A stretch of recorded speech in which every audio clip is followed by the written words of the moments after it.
आज आपण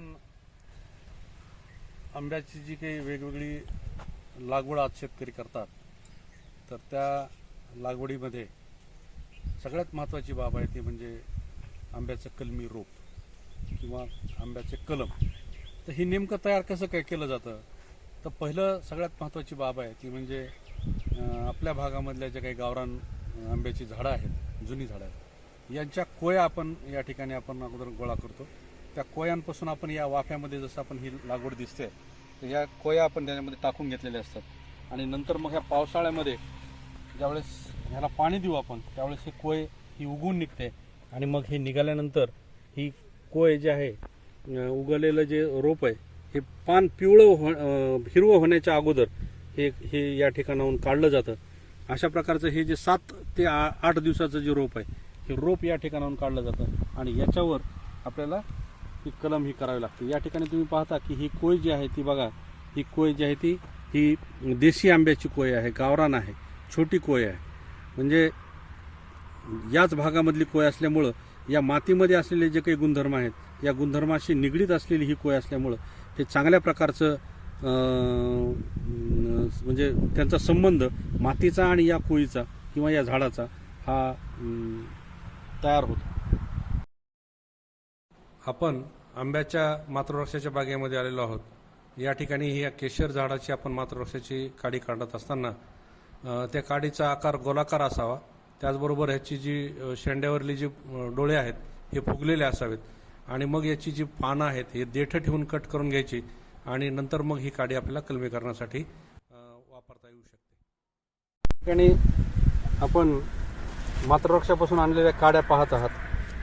या प्रामुख्यानं केशर या जातीच्या काड्या आहेत आणि ही सगळी काडी पाहता तुम्ही बघा, या पूर्णपणे गोल आकाराच्या काड्या आहेत ज्याचा डोळा जो आहे हा डोळा फुगीर असलेली ही काडी आहे. म्हणजे अशा प्रकारची काडी ही प्रामुख्यानं कलमी करण्यासाठी निवडली जाते. आता आपण बघूयात की ज्याच्यावर आपल्याला कलम करायचं आहे याला खुंट रोप असं म्हणलं जातं.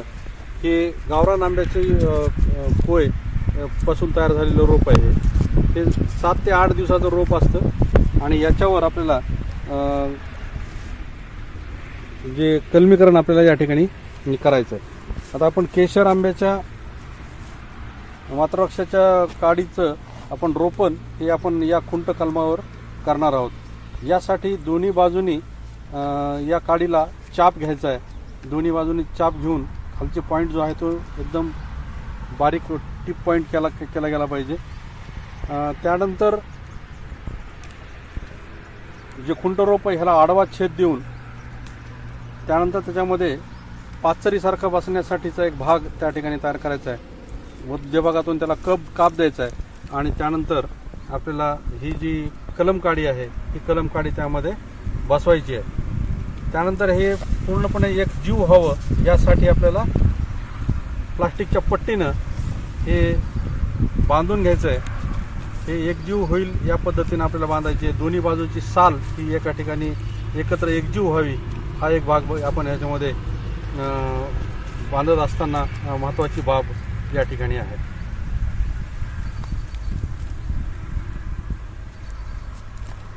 आणि हे जे तयार झालेलं जे कलम आहे हे तयार झालेलं कलम मग आपण हे अशा पद्धतीनं हे एकत्र आपण ठेवतो आणि हे जे रोप आहे हे रोप आपण किंवा कलम तयार झालेलं जे आहे हे आपण बॅगमध्ये हे भरत असतो.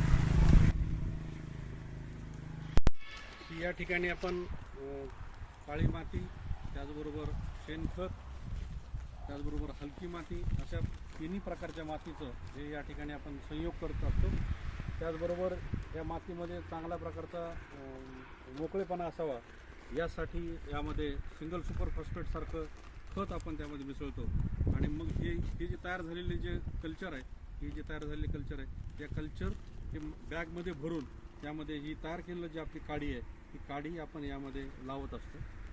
हे अशा पद्धतीनं आपण हे रोप किंवा जे कलम काडी आहे ती कलम काडी ह्याच्यामध्ये आपण भरून घेणार आहोत आणि नंतर हे रोप आहे हे रोप आपण फुटण्यासाठी म्हणजे स्प्राउटिंग होण्यासाठी ज्या ठिकाणी आर्द्रता जास्त आहे आणि उष्णता पण जास्त आहे अशा या मिस्ट चेंबरमध्ये ही आपण ही बॅगमध्ये भरलेली जी रोप आहेत ही आपण त्या ठिकाणी ठेवणार आहोत. आपण आता मिस्ट चेंबरमध्ये आपण आलेलो आहोत, ज्या ठिकाणी आपल्याला या कलमाची खेळणी करायची आहे. या ठिकाणी तुम्ही पाहता वरच्या बाजूला प्लास्टिकचा पेपर या ठिकाणी अंथरलेला असतो, टाकलेला असतो. आणि या ठिकाणी आर्द्रता निर्माण करण्यासाठी स्प्रिंकलरचा त्याचबरोबर फॉगर्सची सुविधा या मिस्ट चेंबरमध्ये केलेली असते, जेणेकरून या ठिकाणी बाष्प पण जास्त असेल आणि तापमान पण जास्त असेल. ही सुविधा या मिस्ट चेंबरमध्ये केलेली असते, जेणेकरून ह्या बांधलेल्या जे कलम आहेत यांचं स्प्राउटिंग किंवा त्याचा फुटवा हा खूप लवकर निर्माण होईल. तर आपण आता पाहता की जे आपण आता प्रत्यक्ष पाहिलं, जसं आपण कलमीकरण केलं, अशी ही रोपं, ही कलमं ही आपण बॅगमध्ये भरून ही या ठिकाणी आपण ठेवलेली आहेत. आणि यानंतर मग ही जी कलमं आहेत ही आपण आता 7 दिवस झालेली जी कलमं आहेत, या कलमांवर काय परिणाम दिसतो हे आपण या ठिकाणी बघूया. आता या कलमांना कलमीकरण करून जवळपास 7 ते 8 दिवस झालेले आहेत. या ठिकाणी आपल्याला कलम यशस्वी झालं किंवा नाही हे लगेच कळू शकतं. ही जी देठ आहेत या पानांची, याला जर आपण धक्का लावला तर हे असे गळून पडतात. याचा अर्थ असा आहे की आपलं हे कलम जे आहे ते यशस्वी झालेलं आहे. हे आपण हे पाहू शकता. ज्या कलम काडीचं हे असं देठ पडत नाही त्या ठिकाणी आपण समजायचं की ही काडी फेल होणार आहे. परंतु ज्याचं गळतं त्याचं मात्र आपल्याला लक्षात येतं की हे कलम यशस्वी झालेलं आहे. आणि मग आता आपण हे पाहू शकता, या ठिकाणी जर हे बघितलं तर ह्याची देठ पडत नाही आहे, ही काडी फेल झालेली आहे. तर बाकीच्या ह्याचं मात्र आपण आत्ता पाहिलं त्याप्रमाणे ह्याचं फुटवा निघतो. आता हा फुटवा निघालेला पण आपण या ठिकाणी पाहू शकता.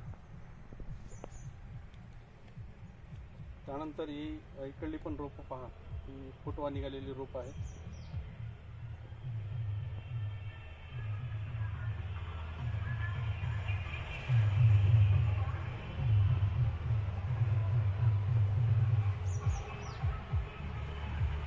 ही फुटवा तयार झाल्यानंतर ही रोपं जी आहेत, ही कलमं जी आहेत, ही हार्डनिंगसाठी ही आपण दुसऱ्या शेडनेटमध्ये आपण ठेवत असतो. आणि मग ती रोपं, ती कलमं 1 वर्षभर सांभाळून ही 1 वर्षानंतर मग आपण शेतकऱ्यांना ती उपलब्ध करून देतो.